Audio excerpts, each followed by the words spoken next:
Hey there, lovely people, and welcome to Messages from the Heart, where we can take some time out from the constant external noise and just take a moment to focus inward and just really listen to the quiet and ever-present voice of our heart. So big shout out to everybody before I start, and I hope that wherever you are in the world that you are doing well and that you are finding some peace and gratitude somewhere in your life. Okay, so the message for today is: are we powered by thought? And if so, how? Okay, so that sounds like a big statement, and you might be wondering what I'm even talking about by saying that. So the message I would like to get across today is that we are indeed powered by thought, that our life, our health, our wellness, and our world is powered by thought, by our thoughts, and that we are in charge of that thought process. So I know that that is a lot, it's a big, bold statement to make, but it's not as big as it sounds, and I'm going to break that down for you and for all of us. So starting from understanding that, understanding our physical body a little bit better, because we live in our physical body and we live through our physical body. So it's important to understand how that works so that we can work with our body and not against it as such, which can happen when we don't understand certain things about our body. So beginning with the understanding that we have 40 trillion plus cells in our body. And every one of those 40 trillion plus cells responds to every thought that we have. And be that a negative or a positive thought.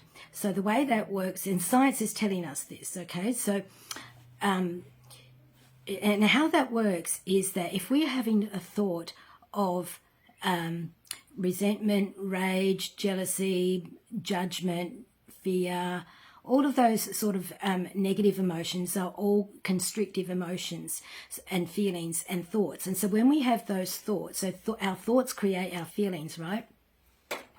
So when we have those thoughts, every one of those 40 trillion plus cells constricts, because those thoughts and feelings are constrictive. So if we think about when we're angry, or when we're depressed, or when we're, judgmental, any of those things, we're not sort of, oh, no, I'm judgmental. We're sort of constricted, we're inward and all of that. So all of our cells constrict. And when we have thoughts of gratitude, of peace, of well-being and all of that, all our cells expand. And you know that when we do feel happy and content and peaceful, we adopt a more open posture, a more open body language. We take in much more, we see much more that's around us, all of that.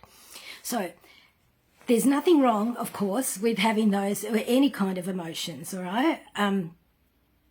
We're human and we're emotional beings and we're feeling beings and all of that. And so there's nothing right or wrong, good or bad with any of those things. What's important is to understand how those things, feelings and thoughts and emotions work within our body. And it's important to experience those feelings, work out what are they there to tell us, because I believe that our feelings are our GPS. They are telling us that something is not okay within us and it needs our attention. And so we need to sort of ask the question, what is this trying to tell me? What does this want me to know? And then once we've gone through that process and worked it out, and we may not get an answer straight away, but if we stay with it and stay with it and open to receiving the answer, we will get the answer. We will get a feeling, and that will shift us out of this constrictive state.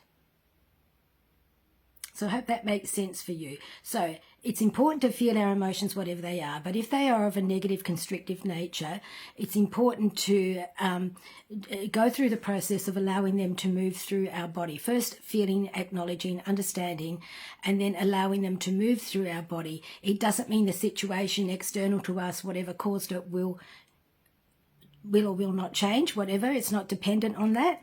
But it means that our internal perception, how we are viewing it, and our internal experience, how we are experiencing that situation, that is shifting from a constrictive state to a more expanded state.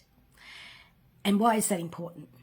That is hugely important because our state of expansion or constriction determines our state of health and wellness. Because if we are in a constricted state for long periods of time, so for short periods of time, our nervous system copes with it.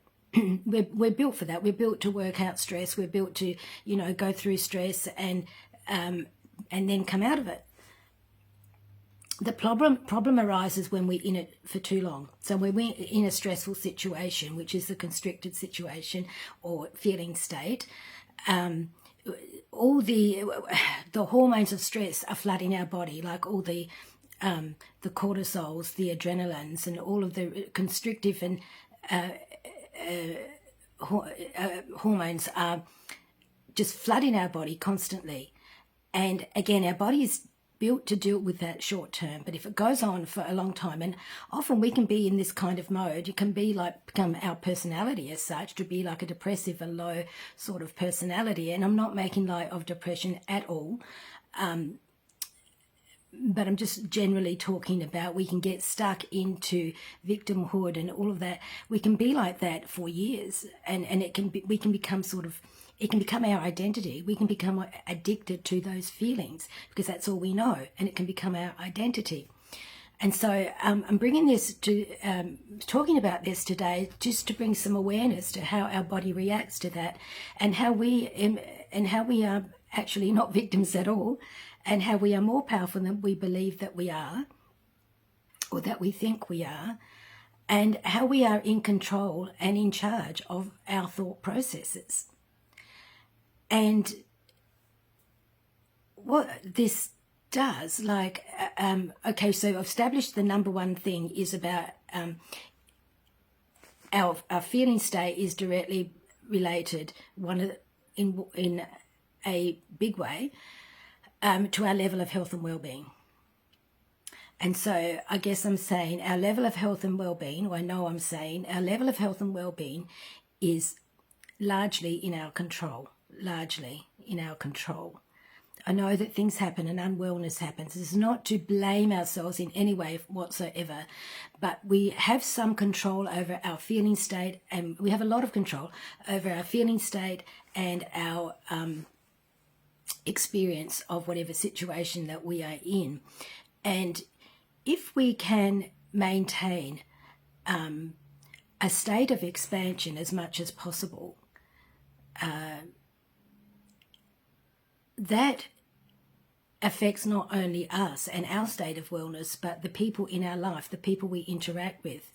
And if we do it en masse, it affects our world. You can imagine if 50% of the world were focused on what are my thoughts? What am I thinking? What do I think about most of the time? So it's really important for us to think about what we're thinking about. And again, as I said, that can become habitual. It become addictive to thinking those sorts of thoughts. And unless we question, unless we are curious, we don't really know what's going on. We just go along on automatic pilot. And I believe it's really important that as much as possible, we live an intentional life and a conscious life. So choosing our moments, and look, I know life gets busy and we can't be like this 100% of the time, because we do have to focus on outward stuff and all the stuff that we need to do. But if we could bring 10 minutes to our day of reflection, whatever part of the day that works for you, just a time of reflection, and to ask ourselves, what were my thoughts like today? What were most of my thoughts like today? What was I thinking about? And we don't have to remember specifics, because often it's hard to remember what we specifically thought about, but what was a general feeling of what I was thinking about today? What was a general quality of my thoughts today? And if they weren't so great, not to beat ourselves up about that. So, okay, I see that. How could I have done this better? How could I have done that better? And just resolve to do better tomorrow. Okay, so I hope that this is making sense for you, and it is, and I hope that this is an empowering video for you in how to think about things scientifically and how biologically, and how things work in our body, how our cells respond to every thought that we have, how we have control over that thought, because we are the ones thinking it, and we are the ones who are agreeing to continue to think it, whatever it is that we're thinking. And we can be surprised by a thought that pops in, but we can also change it. Like if we are aware of our thoughts, and if we practice being aware of our thoughts, it takes practice. If we don't like a thought that pops in, we can change it. We can say, no, I'm choosing not to think that. And this is not living in denial. This is living a life on purpose, being intentional about your life, and working with these wonderful bodies that we've been given, that our spirit works through, that we have our experiences through our body. All right. So look, I hope that this has made sense for you, and that it has been beneficial, and that you have enjoyed it. And if you know someone who might be interested in hearing about this, about our thoughts, how we are powered by thoughts, and how often do we think about the thoughts that we think about, please feel free to like this video and share, because the more of us that can get this message about expanding our awareness, about the importance of understanding the true power that we do possess, each and every one of us, and understanding how we are in charge of that. We can choose. All right. As always, let's love ourselves enough to do this. Ciao for now, and much love.